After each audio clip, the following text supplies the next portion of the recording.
Welcome back to the channel, and today we're talking Transformers, and we're talking Bumblebee the movie and the radio tower scene. Now the reason for talking about that scene is it posed a very interesting question which could result in the Bumblebee sequel, and that question is, did the signal from Shatter and Dropkick get sent to the Decepticons? Now before we get into it, I want to make sure you are subscribed to the channel with the notification bell turned on so you stay up to date with all my Transformers content. Now before we talk about the radio tower itself, let's touch on what happened at the close of Bumblebee. Spoiler alert. Now Optimus Prime and Bumblebee are seen on Earth, and we also see other Autobots making their descent, which tells us that the Autobots believe the Decepticons are unaware of planet Earth, meaning that Shatter and Dropkick's signal was not sent from the radio tower because the Autobots see this as a place of refuge. However, that doesn't necessarily mean that the signal wasn't sent. It just means that the Autobots believe that Earth is a place safe of refuge. Because I think there's quite a few grey areas in that final ending scene of Bumblebee which could be open to interpretation. Now in that final scene, Charlie Watson climbs the radio tower and knocks off the transmission which Shatter and Dropkick are trying to send towards the Decepticons. Now she knocks it off, which stops it, but we don't know for certain that it stopped it permanently. Maybe only momentarily. Now let me continue to explain this, because after that point, Shatter descends to battle Bumblebee. Dropkick has met his demise, we see him be obliterated, and then Shatter takes the fight to Bee. Now as this battle commences between Shatter and Bee, Charlie Watson is at the top of the radio tower, and she still at that point in time has only knocked off the signal. She hasn't destroyed it, she hasn't ensured that it will be gone for good. She's just knocked it off and stopped the transmission, so keep that in mind.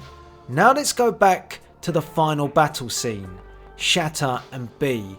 The fight commences and it closes with Bee shooting a wall which breaks, and then the water comes crashing in and it causes to take Bee and Shatter with it, and they are both engulfed in an explosion, and it looks like Shatter is crushed.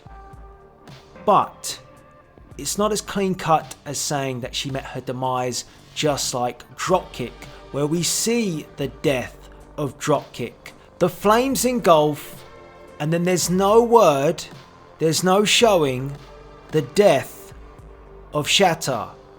We don't see it. We don't see any broken robot parts that represent it. Nothing else is mentioned. So keep that in mind with the details about the transmission only being stopped.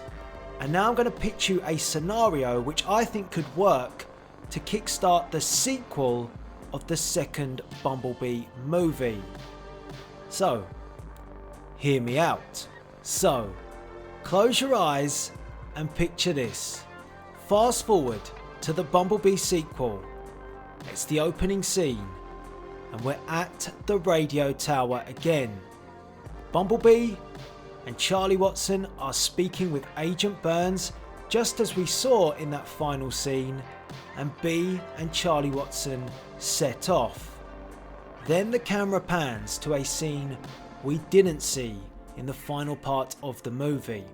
We see the rubble of the final battle. It looks like nothing else has survived.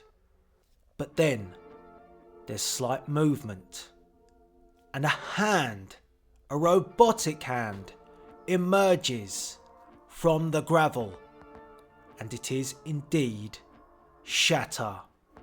Battle damaged, worn, her spark fading, but Shatter claws her way through the rubble and begins to climb the radio tower.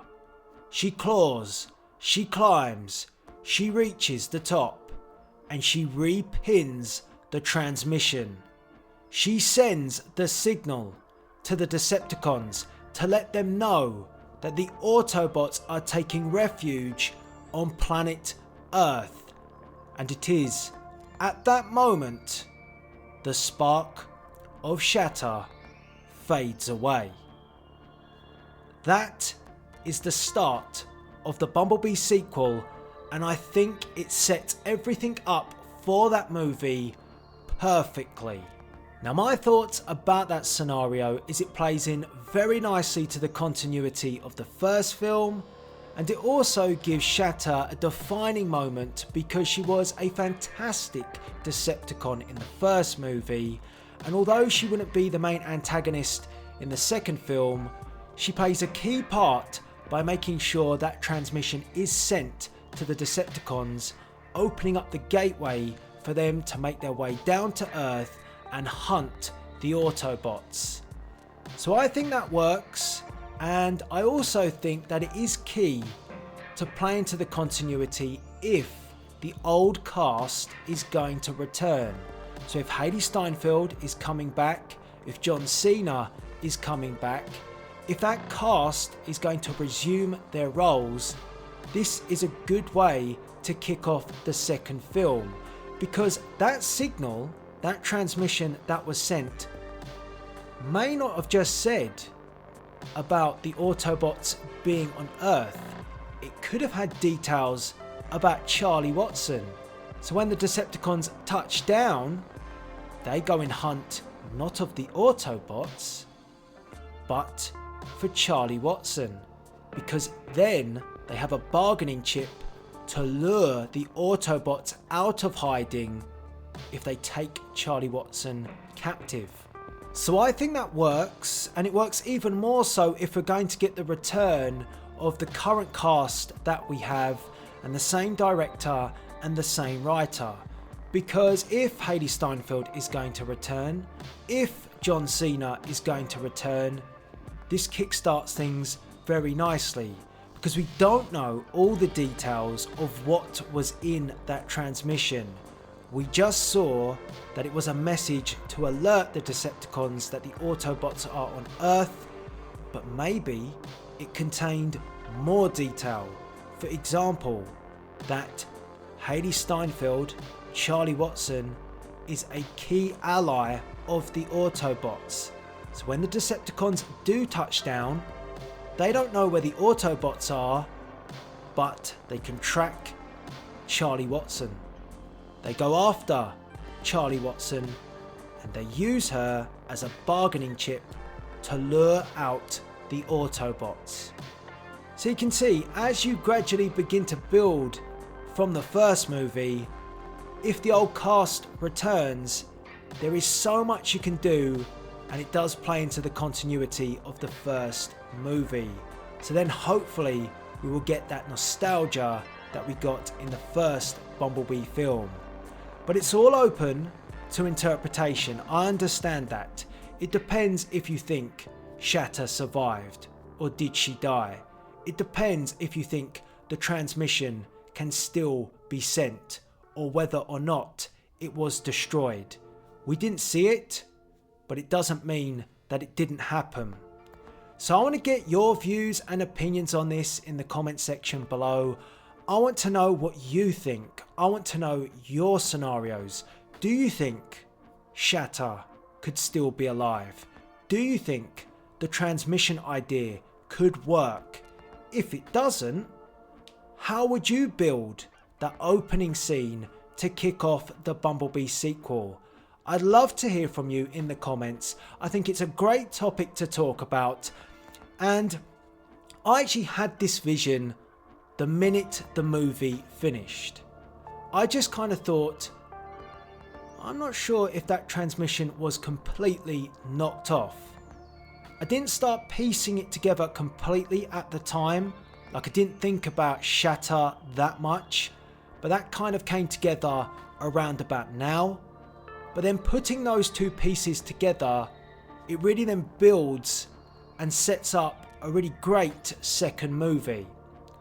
So let me know what you think. I'm really interested to hear from you guys on this. I think it's an open forum to discuss and for you guys to suggest.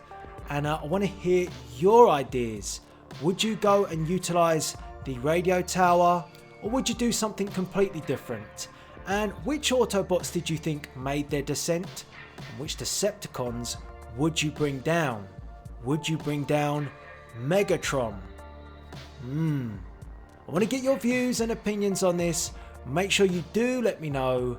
And all that's left to be said is please rate, comment, and subscribe. Did the signal get sent?